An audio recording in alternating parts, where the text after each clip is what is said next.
कहानी की शुरुआत होती है आर्कटिक सर्कल के बीचों बीच, जहां ओवरगार्ड नाम का एक पायलट बर्फ में कुछ खोदता हुआ नजर आ रहा था, जैसे वो जमीन पर कोई बड़ी सी तस्वीर बना रहा हो। उसकी यूनिफॉर्म पर सिर्फ उसका सरनेम ओवरगार्ड लिखा हुआ था। कुछ ही देर बाद ये साफ हो गया कि ओवरगार्ड ने बर्फ पर SOS लिखा था, ताकि आसमान से गुजरने वाली कोई भी रेस्क्यू टीम या पायलट समझ सके कि वो आर्कटिक के बीच कहीं फंस गया था और उसे मदद की जरूरत थी। दरअसल ओवरगार्ड के प्लेन की इमरजेंसी लैंडिंग हुई थी और लैंडिंग के दौरान प्लेन का इंजन और दोनों विंग्स बुरी तरह टूट गए थे। वो कई दिनों से उस सुनसान और बर्फ से ढकी जगह पर अकेला फंसा हुआ था और हर दिन किसी तरह जिंदा रहने की कोशिश कर रहा था, इस उम्मीद में कि एक दिन कोई उसे बचाने जरूर आएगा। खुद को जिंदा रखने के लिए ओवरगार्ड ने मछली पकड़ने का एक अनोखा तरीका बना लिया था। उसने जमी हुई झील में 3 सुराख किए थे, जिनमें रस्सी और चारे से जुड़ी लकड़ियां लगा रखी थी। इसी जुगाड़ की वजह से उसे रोज खाने के लिए मछली मिल जाती थी। उसने कुछ मछलियां एक कूलर में जमा करके भी रख दी थी, ताकि जरूरत पड़ने पर उनका इस्तेमाल कर सके। फिर खाना खाने के बाद ओवरगार्ड अपना सारा सामान उठाकर एक पहाड़ी पर चढ़ गया। वहां से उसने दूर दूर तक नजर दौड़ाई, इस उम्मीद में कि शायद कोई सर्च प्लेन या हेलीकॉप्टर दिख जाए। इन्हीं दिनों के दौरान उसने अपनी लोकेशन का एक नक्शा भी बना लिया था और लगातार अपने डिस्ट्रेस बीकन के जरिए इमरजेंसी सिग्नल भेजता रहता था। ये डिवाइस एक हैंडल घुमाने से चलता था। जब सिग्नल भेजा जाता था तो इस पर लाल बत्ती जलती थी और अगर किसी रेस्क्यू टीम की तरफ से जवाब मिलता तो हरा सिग्नल ऑन हो जाता था। खैर, प्लेन क्रैश होने के बाद ओवरगार्ड ने न जाने कितनी बार उस बीकन को चलाया था, लेकिन अब तक उसकी किसी भी कॉल का कोई जवाब नहीं मिला था। फिर जैसे जैसे रात होने लगी, ठंड और भी ज्यादा खतरनाक होती गई। मजबूरन ओवरगार्ड वापस अपने टूटे हुए प्लेन के अंदर लौट आया, ताकि कुछ देर आराम करके अगले दिन जिंदा रहने की जंग दोबारा शुरू कर सके। अगली सुबह ओवरगार्ड एक बार फिर बर्फ में बने SOS के निशान को साफ और गहरा करने निकल पड़ा, लेकिन इससे पहले वो पहाड़ी के पास बने पत्थरों के एक छोटे से ढेर के पास गया। वहां खड़े होकर उसने चुपचाप किसी को अलविदा कहा। इससे अंदाजा लग गया कि वो पत्थरों का ढेर उसके एक साथी क्रू मेंबर की कब्र थी, जिसकी शायद प्लेन क्रैश के दौरान मौत हो गई थी।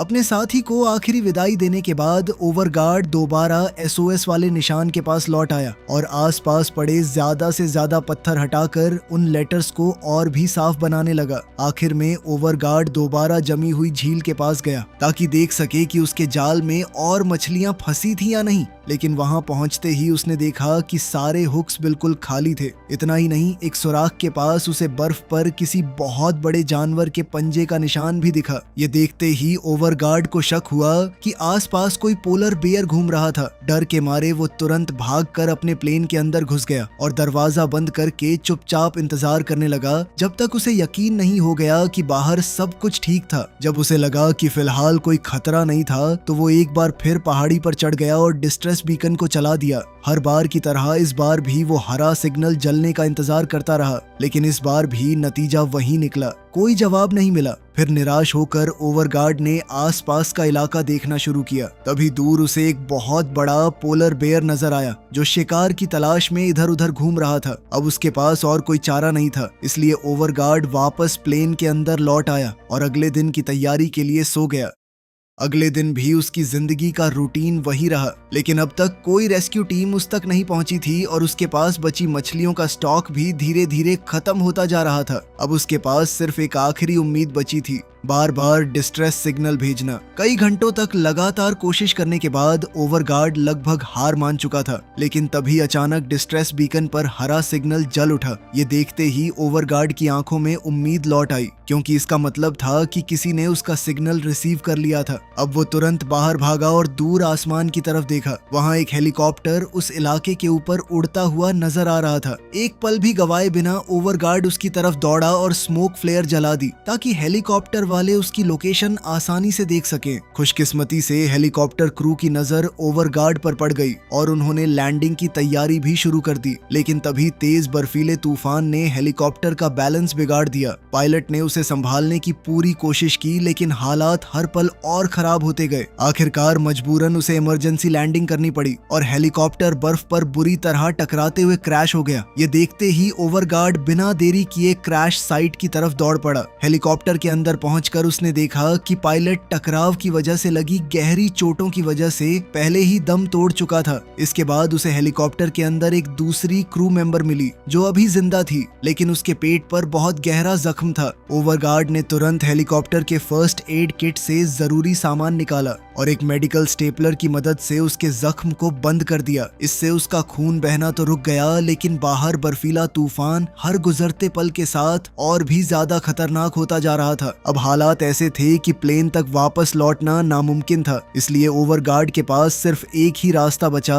वो घायल क्रू मेंबर के साथ हेलीकॉप्टर के अंदर ही रुक गया और तूफान थमने का इंतजार करने लगा। कई घंटे बीतने के बाद आखिरकार बर्फानी तूफान शांत हो गया। अब सबसे पहले ओवरगार्ड ने घायल क्रू मेंबर की हालत देखी ताकि यकीन कर सके कि वो अभी भी जिंदा थी। इसके बाद उसने हेलीकॉप्टर के अंदर बचा हुआ सामान देखना शुरू किया। रस्सियों के अलावा उसे बर्फ पर चढ़ाई करने वाला एक आइस पिक एक्स मिला, साथ ही कुछ इंस्टेंट नूडल्स के कप्स भी रखे हुए थे। कई दिनों से सिर्फ मछली खाते खाते ओवरगार्ड तंग आ चुका था, इसलिए उसने बिना देरी किए पानी गर्म किया और तुरंत नूडल्स बनाकर खा लिए। लेकिन उसके पास ज्यादा वक्त नहीं था। उसे पता था कि अगला तूफान कभी भी आ सकता है, इसलिए उसे जल्दी से अपने प्लेन तक वापस लौटना था। हेलीकॉप्टर का पायलट तो क्रैश में अपनी जान गंवा चुका था, लेकिन ओवरगार्ड ने फैसला किया कि वो जिंदा बची क्रू मेंबर को अपने प्लेन तक ले जाएगा ताकि उसका इलाज कर सके। जितना हो सका उतना जरूरी सामान इकट्ठा करने के बाद ओवरगार्ड ने हेलीकॉप्टर पर एक मैसेज लिख दिया। उस मैसेज में लिखा था कि 2 सर्वाइवर्स उस घाटी की तरफ चले गए हैं जहां उनका प्लेन क्रैश हुआ था।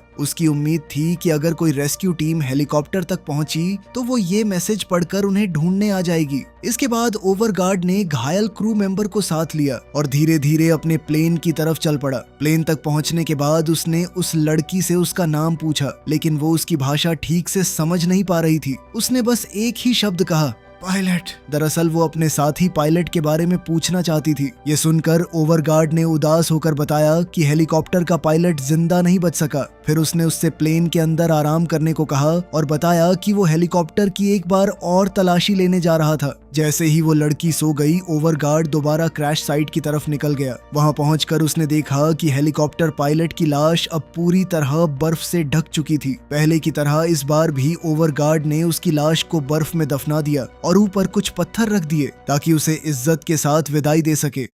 इसके बाद उसने हेलीकॉप्टर की दोबारा तलाशी लेनी शुरू की। इस बार उसे एक मैप, एक लाइटर, एक छोटा गैस सिलेंडर और उसके साथ एक स्टैंड मिला जिससे मिलकर एक पोर्टेबल स्टोव बन जाता था। इसी दौरान उसकी नजर एक फोटो पर पड़ी। फोटो देखते ही ओवरगार्ड कुछ पल के लिए रुक गया और उसने उसे संभाल कर अपनी जैकेट की जेब में रख लिया। तलाशी जारी रखते हुए किस्मत ने एक बार फिर उसका साथ दिया। हेलीकॉप्टर के लगेज कंपार्टमेंट में उसे एक स्लेड मिल गई जिसके सहारे वो बचा हुआ सारा सामान आसानी से खींचकर ले जा सकता था। फिर प्लेन पर वापस लौटने के बाद ओवरगार्ड ने वो फोटो घायल क्रू मेंबर के पास रख दी और तब पता चला कि वो एक फैमिली फोटो थी। उस तस्वीर से साफ हो गया कि हेलीकॉप्टर का पायलट और वो क्रू मेंबर पति पत्नी थे और उनका एक छोटा बच्चा भी था। इस दौरान वो घायल लड़की अब भी सो रही थी। ओवरगार्ड ने धीरे से उसके जख्म को दवा से साफ किया ताकि इन्फेक्शन न बढ़े। इसके बाद उसने पोर्टेबल स्टोव जलाकर खुद को थोड़ी गर्माहट दी और हेलीकॉप्टर से मिला हुआ मैप ध्यान से देखना शुरू किया जिसमें उस पूरे इलाके की और भी ज्यादा जानकारी दी गई थी। मैप पर पेन से निशान बनाते हुए अचानक ओवरगार्ड को महसूस हुआ कि हवा फिर से तेज होने लगी थी। ये देखकर वो तुरंत जमी हुई झील की तरफ गया ताकि देख सके कि उसके जाल में कोई मछली फंसी थी या नहीं। जैसे ही उसने रस्सी खींचनी शुरू की, उसके चेहरे पर खुशी आ गई। इस बार उसके हाथ एक काफी बड़ी मछली लगी थी जो उन दोनों का पेट भरने के लिए काफी थी। इसके बाद ओवरगार्ड ने उस मछली के मांस और इंस्टेंट नूडल्स की मदद से एक सूप तैयार किया। हालांकि वो दुनिया का सबसे बेहतरीन खाना नहीं था, लेकिन इतना जरूर था कि दोनों एक और दिन जिंदा रह सकें। सूप तैयार होते ही ओवरगार्ड ने घायल लड़की को जगाया और उसे खाना दिया ताकि उसकी ताकत कुछ हद तक ठीक हो सके। लेकिन अपने पति की मौत के बाद उसकी जीने की चाहत ही जैसे खत्म हो चुकी थी। न उसे भूख लग रही थी और न ही उसमें कुछ खाने की ताकत बची थी। फिर भी ओवरगार्ड ने हिम्मत नहीं हारी। उसने उसे बार बार खाना खाने के लिए मनाया और यकीन दिलाया कि सब कुछ ठीक हो जाएगा। इसके बाद कुछ और दिन बीत गए। हर दिन की तरह ओवरगार्ड ओवरगार्ड डिस्ट्रेस बीकन के जरिए मदद का सिग्नल भेजता रहा, लेकिन हर बार की तरह इस बार भी कोई जवाब नहीं मिला।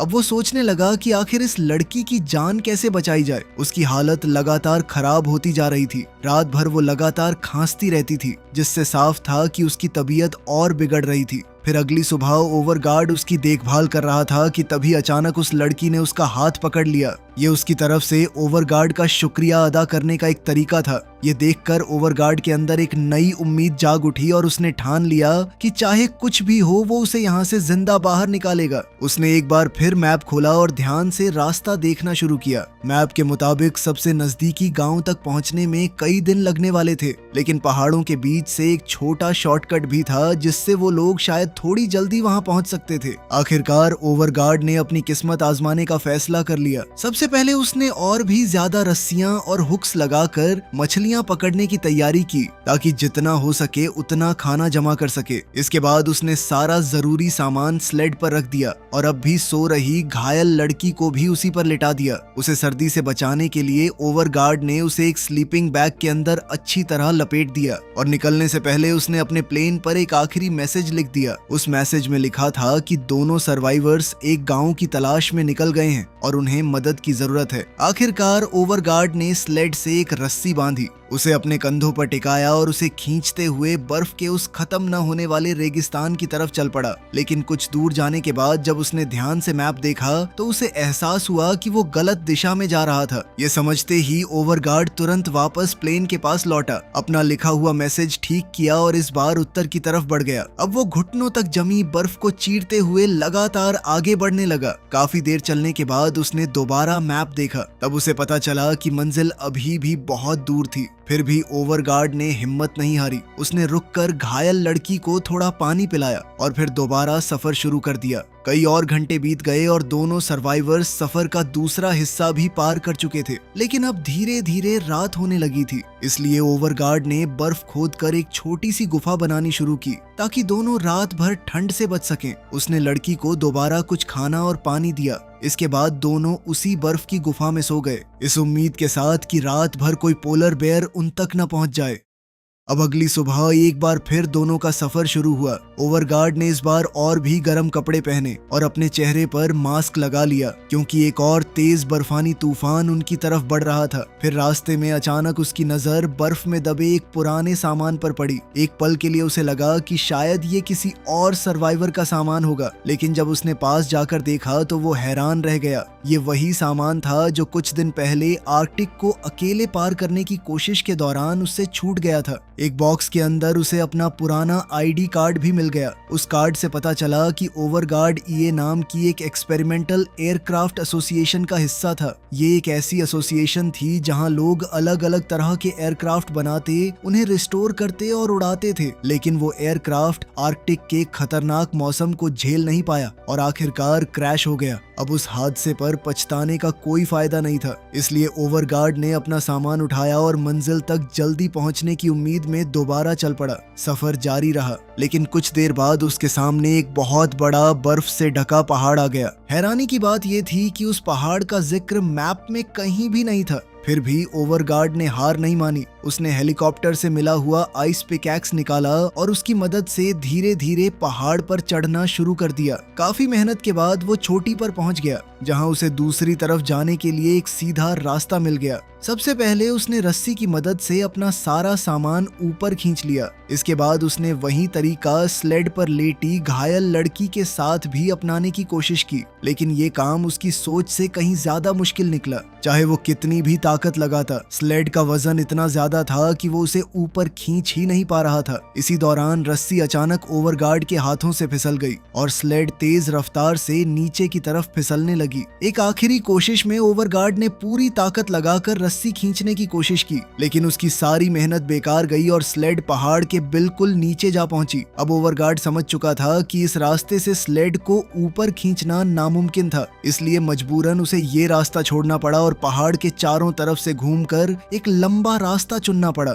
इसके बाद ओवरगार्ड ने अपना सफर दोबारा शुरू किया, लेकिन कुछ दूर चलने के बाद उसे आराम करने और कुछ खाने की जरूरत महसूस हुई। तभी रास्ते में उसे चट्टानों के नीचे एक छोटी सी गुफा नजर आई, जिसका मुंह बर्फ से पूरी तरह बंद था। अब अपने सामान की मदद से उसने धीरे धीरे सारी बर्फ हटाई और अंदर जाने का रास्ता साफ कर लिया। गुफा के अंदर पहुंचकर उसने छोटे गैस स्टोव पर बची हुई मछली पकाई। इसके बाद उसने घायल लड़की को भी कुछ खिलाने की कोशिश की, चाहे उसकी हालत कितनी ही खराब क्यों ना हो। धीरे धीरे रात होने लगी। अब दोनों के पास सिर्फ आराम करने के अलावा कोई और चारा नहीं था। लेकिन तभी अचानक ओवरगार्ड को बाहर से किसी के आने की आवाज सुनाई दी। उसने सांस रोककर ध्यान से सुनना शुरू किया और अगले ही पल उसके होश उड़ गए। बाहर किसी जंगली जानवर की जोर की दहाड़ गूंजी, जिसके बाद उसकी भारी सांसें भी साफ सुनाई देने लगी। ये समझते ही ओवरगार्ड बहुत संभल कर उठा और अपना आइस पिकैक्स मजबूती से पकड़ लिया। वो सबसे बुरे हालात के लिए तैयार हो चुका था। मगर कुछ पल बाद अचानक सब कुछ शांत हो गया। ओवरगार्ड को लगा कि शायद वो जानवर वहां से चला गया था, लेकिन बदकिस्मती से उसी वक्त घायल लड़की को जोर की खांसी आ गई। उस आवाज ने बाहर मौजूद पोलर बेयर का ध्यान उनकी तरफ खींच लिया और अब वो पहले से भी ज्यादा गुस्से में जोर जोर से दहाड़ने लगा। भालू ने गुफा के अंदर घुसने की पूरी कोशिश की, लेकिन गुफा का मुंह इतना छोटा था कि उसका पूरा शरीर अंदर नहीं आ सकता था। इसके बावजूद उसने हार नहीं मानी। वो अपने बड़े पंजों से बर्फ हटाने लगा और अपना सिर गुफा के अंदर घुसाने की कोशिश करने लगा। ये देखकर ओवरगार्ड जोर जोर से चीखने लगा। साथ ही उसने एक फ्लेयर जलाया और उसे हवा में घुमाकर भालू को डराने की कोशिश की। खुशकिस्मती से उसकी ये चाल काम कर गई। आग देखकर पोलर बेयर डर गया और वहां से भाग निकला और इस तरह दोनों सर्वाइवर्स की जान बच गई। लेकिन इतनी हिम्मत दिखाने के बाद जैसे ही खतरा टला, ओवरगार्ड की सारी ताकत जवाब दे गई। वो थक कर जमीन पर गिर पड़ा। उसका शरीर कांप रहा था और वो खुद को बार बार यही समझाने की कोशिश कर रहा था कि सब कुछ ठीक हो जाएगा।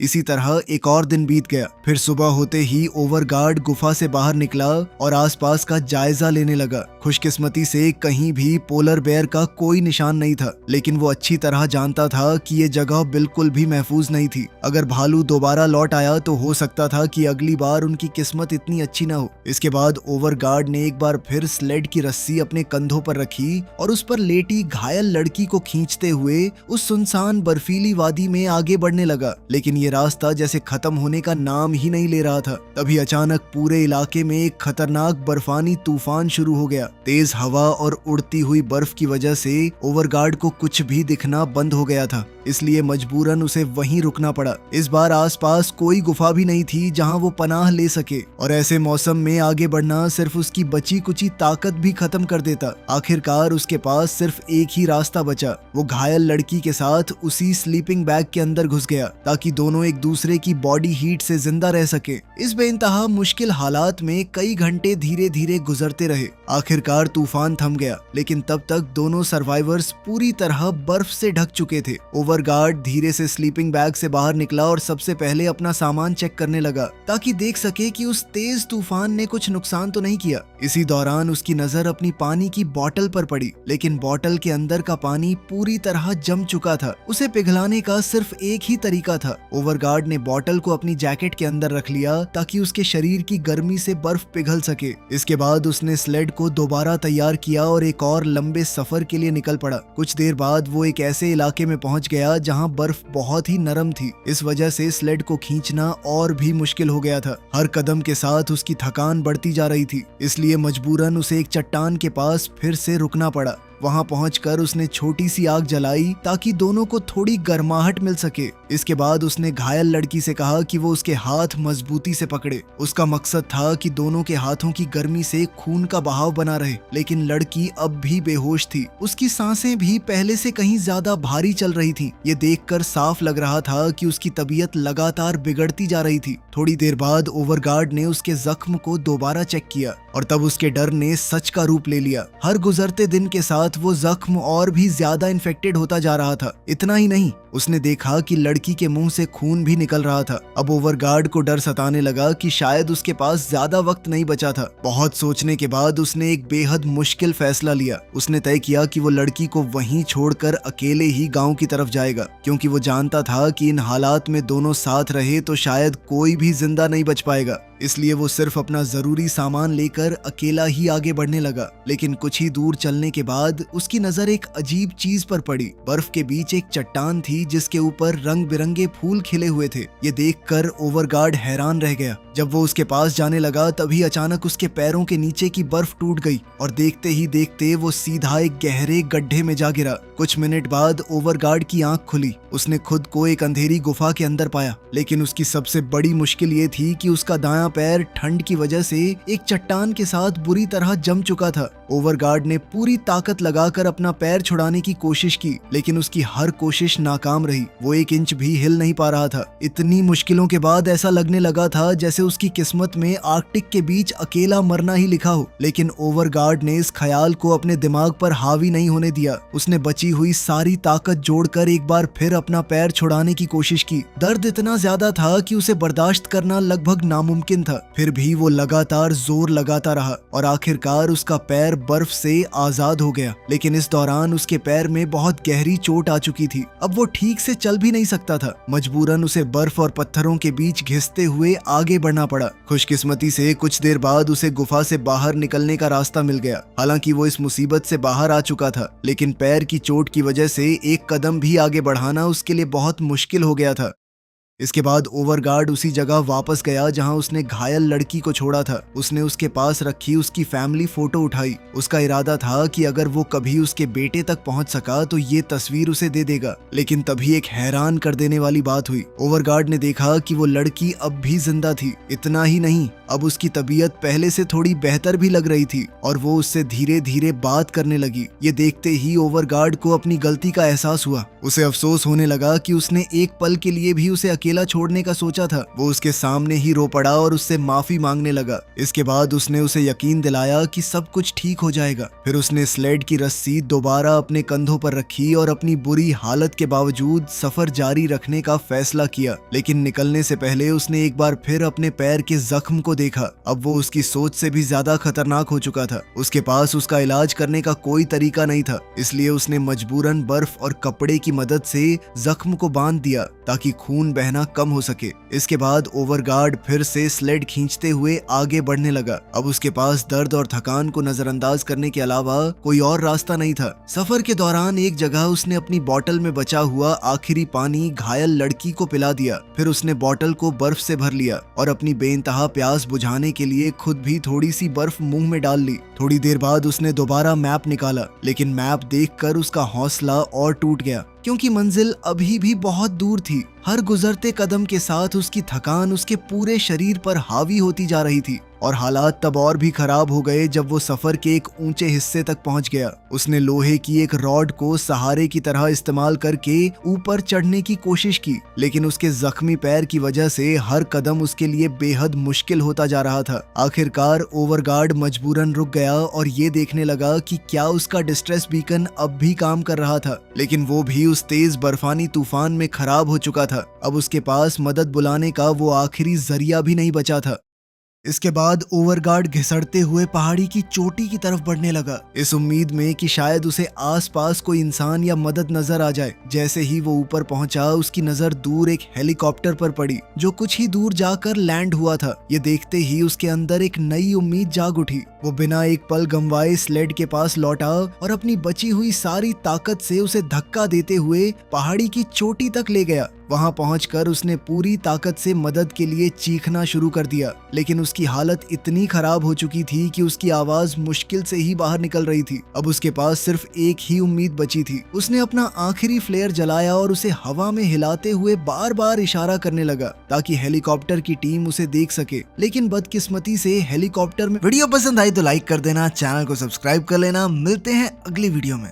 कोशिश करने का फैसला किया। उसने फ्लेयर को अपनी जैकेट में जलाया, फिर एक लकड़ी के सहारे उसे हवा में जोर जोर से घुमाने लगा, लेकिन इस बार भी उसकी किस्मत ने उसका साथ नहीं दिया। हेलीकॉप्टर की टीम बिना कुछ देखे वापस हेलीकॉप्टर में बैठ गई और वहां से उड़ने लगी। अब ऐसा लग रहा था जैसे सारी उम्मीदें हमेशा के लिए खत्म हो चुकी थीं। ओवरगार्ड ने घायल लड़की को अपनी बाहों में उठा लिया और हेलीकॉप्टर की तरफ देखकर बेचैनी से मदद की गुहार लगाने लगा। वो बस इतना चाहता था कि कुछ भी करके ये लड़की बच जाए, लेकिन तब तक हेलीकॉप्टर बहुत दूर निकल चुका था और ऐसा लग रहा था कि उनके जिंदा बचने का आखिरी जरिया भी खत्म हो गया था। फिर भी ओवरगार्ड ने हार नहीं मानी। उसने धीरे से लड़की को दोबारा स्लेड पर लिटाया और उससे वादा किया कि वो उसे कभी अकेला नहीं छोड़ेगा। इसके बाद दोनों बर्फ पर लेटे रहे। ओवरगार्ड ने उस लड़की से और खुद से बस इतना कहा कि सब कुछ ठीक हो जाएगा। इतना कहकर वो बेइंतहा थकान की वजह से वहीं बेहोश होकर सो गया। कुछ ही पल बाद वही हेलीकॉप्टर उनके बिल्कुल सामने आकर लैंड कर गया। इसका मतलब था कि आखिरकार किसी ने उन्हें देख लिया था, यानी इतनी मेहनत करने के बाद आखिरकार उन दोनों की जान बच जाएगी।